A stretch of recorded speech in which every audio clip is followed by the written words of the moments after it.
Intambara ikomeye nicyo cyigisho cy'iki gihembwe. Insanganyamatsiko y'icyumweru iravuga ngo intambara yegereje. Aho icyo kwibukwa cy'iki cyumweru turi kukibona mu butumwa bwiza nk'uko bwanditswe na Yohana, igice cya 17 umurongo wa 17. Ubereshe ukuri, ijambo ryawe ni ryo kuri. Akaga kegereje niyo ngingo y'uyu munsi. Reka dusenge Imana. Turagushimiye, turaguhimbaje uhabwe icyubahiro. Tugushimiye kubw'uburinzi bwawe. Tugushimiye ko wakomeje kubana natwe, icyubahiro kibi cyawe. Umwami Imana, rero tujye kwiga amagambo y'uyu munsi. Turagusabye kugira ngo Umwuka wawe wera abane natwe, ubwo tujye kwiga ijambo ryawe ry'uyu munsi, tubashe kuyoborwa n'Umwuka wawe. Ubane natwe muri iki cyigisho, nibyo tugusabiye ubuntu mu izina rya Yesu Kristo umwami wacu, amen. Akaga kegereje. Ubuhanuzi buvuga ku kimenyetso cy'inyamaswa bwo mu Byahishuwe igice cya 13 butubwira ibyerekeranye n'ubukana ndetse n'ubugome bw'itegeko bw'igitero Satani azagaba ku Mana. Uhereye igihe Yesu yapfiraga ku musaraba, umwanzi azi ko yatsinzwe, ariko agambiriye kuzarimburanwa n'abantu benshi bashoboka.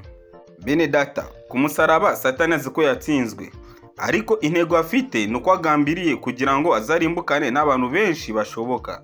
Satani azi ko ibye byarangiye, azi ko yamaze gutsindwa, ariko icyo agambiriye nuko atazarimbuka wenyine, ahubwo akazarimbukanwa n'abantu benshi cyane bashoboka. Uburyo bwa mbere Satani akoresha ni ibinyoma. Iyo ibinyoma bye bidatanze umusaruro, akoresha agahato. Niwe uzaba wihishe inyuma y'itegeko rizatangwa rivuga ko umuntu wese wanga kuramya inyamaswa cyangwa gushyirwaho ikimenyetso cy'inyamaswa azicwa. Iri tegeko ntawe uzaba uryihishe inyuma uretse Satani. Nk'uko twabibonye yuko Satani azakoresha inyamaswa yaturutse mu nyanja, ariko inyamaswa yaturutse mu nyanja nayo ihe ububasha inyamaswa yaturutse mu gitaka. Rero ubwo bazashyiraho itegeko ryo kuramya inyamaswa, umuntu agashyirwaho ikimenyetso cyayo mu ruhanga cyangwa se mu kiganza cy'iburyo. Ibi byose ni Satani uzaba wihishe inyuma yabyo. Nyamara akarengane gashingiye ku idini ntabwo ari gashya. Katangiye igihe Kayini yicaga Abeli amuziza kumvira itegeko ry'Imana. Yesu yavuze ko ibyo bizaba no mu bizera. Reka dusome aya masomo. Ubutumwa bwiza nk'uko bwanditswe na Yohana igice cya 16 umurongo wa 2. Yewe tujye no muri Matayo igice cya 10 umurongo wa 22. Urwandiko rwa kabiri Pawulo yandikiye Timoteyo igice cya 3 tureba umurongo wa 12. Dusoma urwandiko rwa mbere rwanditswe na Petero igice cya 4 umurongo wa 12. Bene data, tukomeze twibaze mbese n'ibiki byabaye ku itorero ryo mu isezerano risha, kandi ni mu buhe buryo ibyo bizaba no ku itorero rya Kristo ryo mu minsi ya nyuma. Yohana 16:2 aranditse ngo,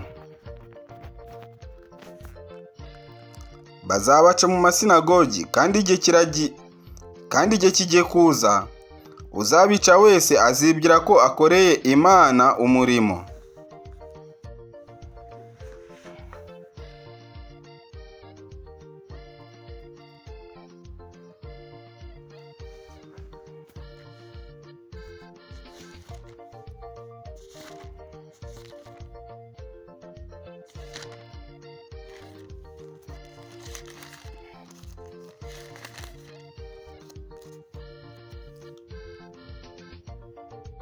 Muzangwa n'abantu bose babahora izina ryanjye, ariko uwihangana akageza imperuka niwe uzakizwa. Urwandiko rwa kabiri Pawulo yandikiye Timoteyo, tujye kureba igice cya 3 tureba umurongo wa 12. Dusome. Cyakora abashaka kujya bubaha Imana bose bari muri Kristo Yesu bazarenganywa. Nsubiremo aya magambo. Icyakora n'ubundi abashaka kujya bubaha Imana bose bari muri Kristo Yesu bazarenganywa. Reka dusome urwandiko rwa mbere rwanditswe na Petero igice cya 4 turebe umurongo wa 12. Reka dusome. Aranditse ngo, mbandikiye uru rwandiko rw'amagambo make rwanditswe n'ukuboko kwa Silewoni mwene data wo kwizerwa. Uko ntekereza mbahugura, mpamya yuko ubuntu bw'Imana navuze ari ubw'ukuri, nibuhagararemo mushikamye. Kansubiremo aya magambo. Mbandikiye uru rwandiko rw'amagambo make rwanditswe n'ukuboko kwa Silewano mwene data wo kwizerwa. Uko ntekereza mbahugura, mpamya yuko ubuntu bw'Imana navuze ari ubw'ukuri, nimubuhagararamo mushikamye. Bene data, ubuntu bw'Imana ni ubw'ukuri, tukwiye kubuhagararamo dushikamye, kandi nta kabuza ubwoko bw'Imana buzarenganywa. Abatuye isi bagiye kwikoreraniriza hamwe kugira ngo barenganye ubwoko bw'Imana, kandi ubwoko bw'Imana buzarengana buzira ukuri. Igihe gito kiri imbere ubwoko bw'Imana bugiye gutotezwa. Uko ryatotejwe mu gihe cy'intumwa, n'ubu niko bizagenda. Igihe cyose ubwoko bw'Imana buba bwiteze akarengane. Mu mateka ya Gikristo, itotezwa ryari rusange, ryabayeho muri Roma ya gipagani, ariko by'umwihariko ryagaragaye cyane mu itotezwa rikoranwe ubugome ryakorewe Abakristo bizeraga Bibiliya, rikozwe n'itorero Gatolika. Ikimenyetso cy'inyamaswa nta kindi kiri cyo usibye ihuriro riheruka ry'urwo ruhererekane. Bakristo, Kiliziya Gatolika yatoteje abantu benshi, yarenganyije abantu benshi, kandi abo bantu icyo baziraga nta kindi ni kubera ko bizeraga Bibiliya. Ubuhanuzi bugaragaza yuko iryo totezwa rizatangirana n'ibihano by'ubukungu. Ntawe uzemererwa kugurisha cyangwa kugura adafite icyo kimenyetso. Umuntu wese uzanga gushyirwaho ikimenyetso, amaherezo azacirirwaho iteka ryo gupfa. Ibi twabibonye neza mu gitabo cy'Ibyahishuwe igice cya 13, tuvuye ku murongo wa 15 kugeza wa 17. Ibihano harimo n'igihano cyo gupfa kizashyirwaho ku bantu batazashyirwaho icyo kimenyetso cy'inyamaswa. Dukwiriye guhagarara dushikamye rero, twemye duhagaze ku mategeko y'Imana, kandi twizeye ukuri kwa Bibiliya. Nubwo aka karengane kazatugeraho, Kristo azaba ari kumwe natwe. Manzi arimo gutegura abavuga ko ari Abakristo kwakira icyo kimenyetso ubwo ikigeragezo giheruka kizaba kije, binyuze mu kubashishikariza kwishyira hamwe. Ubwo bizaba bigaragaza ko abari mu isi yose bakurikiye inyamaswa kandi bayitangarira. Ako kanya ibintu bizahinduka, maze ubuhanuzi bwibande ku bwoko bw'Imana. Nyamara Ibyahishuwe igice cya 14 umurongo wa 12 haduha iyi shusho. Ubwoko bw'Imana bukwiye kuba bwitondera amategeko y'Imana, bakagira uguhamya ukwizera nk'ukwa Yesu. Bene data, ubwo iri tegeko rijye kuzashyirwa, ariko abantu bose bakwiye kujya baruka umunsi w'icyumweru, nuko hakaba guhitamo kuruka icyumweru cyangwa se isabato y'Imana.